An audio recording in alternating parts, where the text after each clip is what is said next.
एक बंदर था, वह जंगल में रहता था। बंदर को जब भूख लगती, वह जंगल से फल तोड़कर खा लेता था। एक बार जंगल में एक मोटा हाथी आ गया। हाथी ने फल के पेड़ों को तोड़ना शुरू कर दिया। बंदर यह सब देखकर बहुत दुखी हो गया।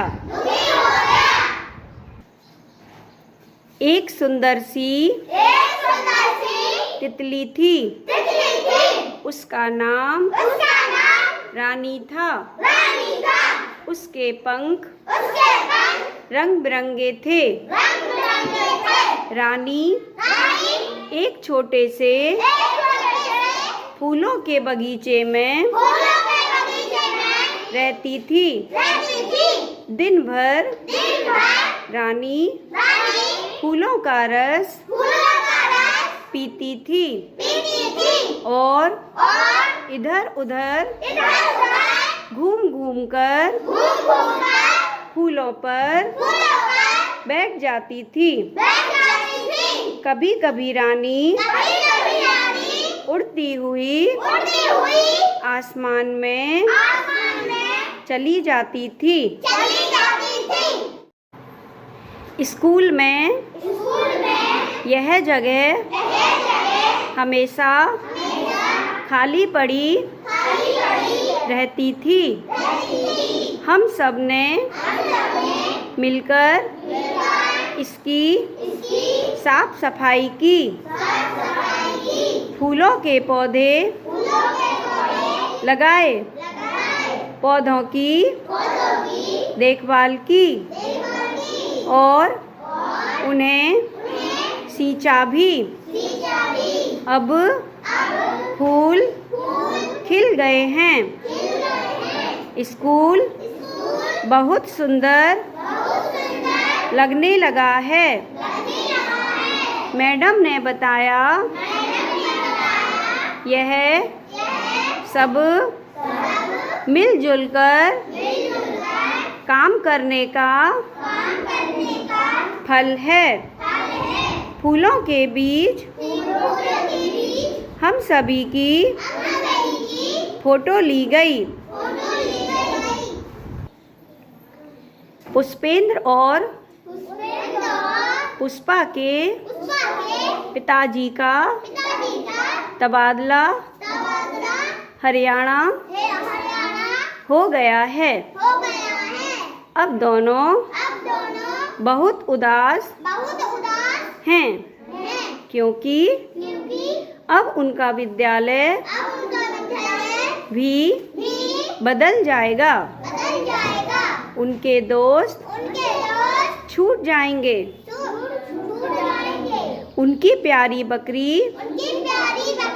रज्जो और उसके मेमने भी यहीं रह जाएंगे।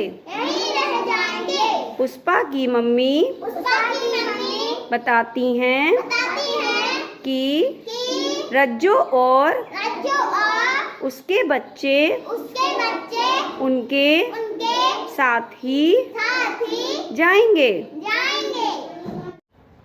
राजू को बादाम खाना बहुत पसंद है। उसकी माँ रोज एक बादाम खाने को देती।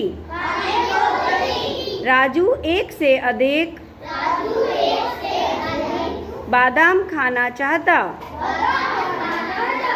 माँ ने उसकी बात नहीं मानी। एक दिन घर में माँ नहीं थी। राजू ने चुपके से सारे बादाम खा लिए। बादाम खाकर राजू का पेट खराब हो गया। सफलता पाने के लिए हमें मेहनत करना और निरंतर प्रयास करना बहुत महत्वपूर्ण है। हमें अपने लक्ष्य को हासिल करने के लिए अच्छे संगठन, समय प्रबंधन और उत्साह रखना चाहिए। विफलता के बाद भी